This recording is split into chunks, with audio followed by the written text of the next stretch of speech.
Well, it's been a while since I've done this, so instead of trying to figure out what I said before, I'm just going to go through it all over again. I've made a couple more improvements to it since the last time. What we have is a 1976 KZ900 I went with the Street Fighter theme on it, and I'll just go through the pieces as we go. First off, though, plumbing, Larry Kavanaugh.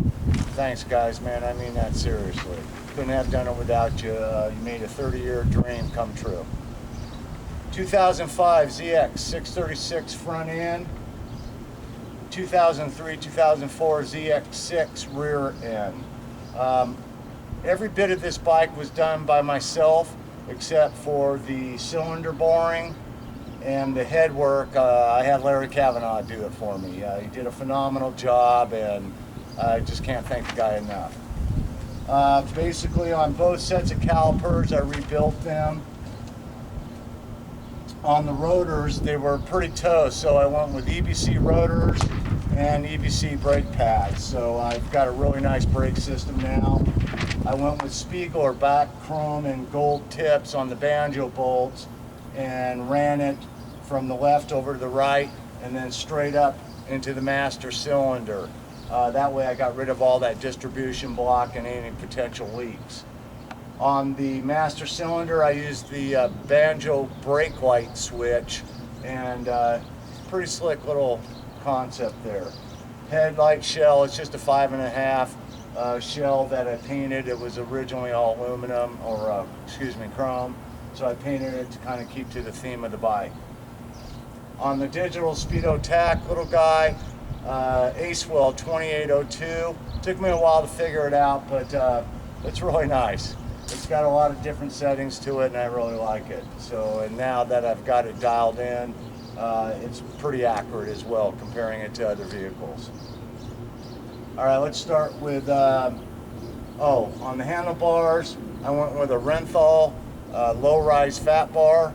The risers themselves are Triumph risers, so I just did a little modifications on the upper trees so I can get it into a comfortable position. Yeah, you know, I'm 50 years old.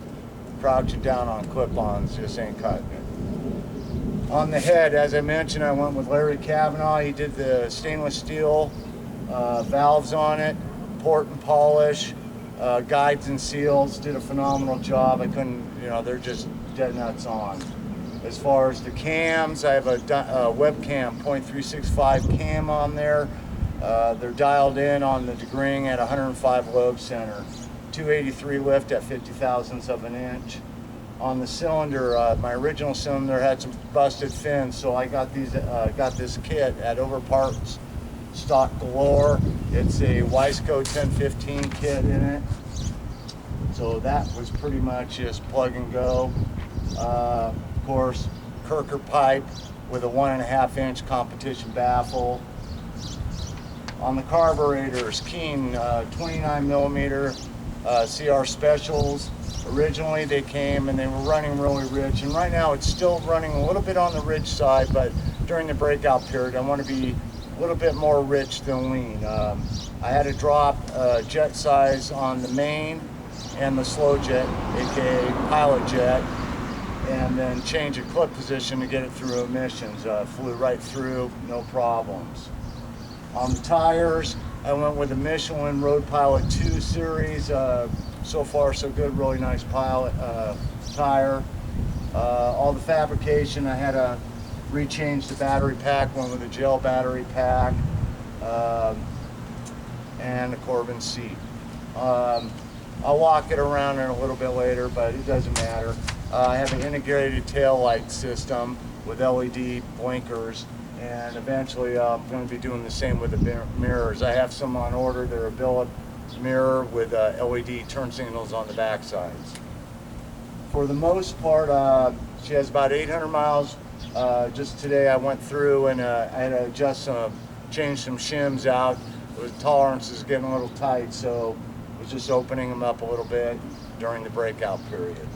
Here in Arizona, it's running really hot, so next thing on the list is definitely go with the Earl's oil cooler on here. Probably a 7-row should be more than enough. outside of that, she's been a blast to ride, so I'll give her a start for you. You're probably going to see a little smoke, but oh yeah, by the way, Duplicolor cam paint. That's for Greg.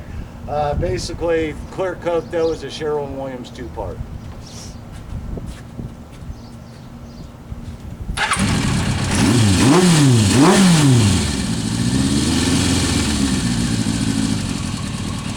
As you can see, she's got some lift up.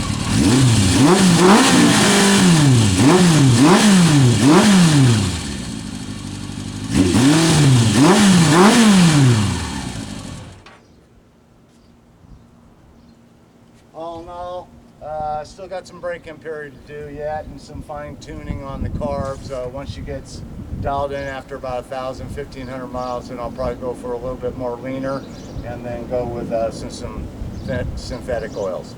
Well, I hope you like her. Again, for everybody that gave me some tips along the way, I thank you guys. But once it cools down a little bit, go out for a ride. All right, man.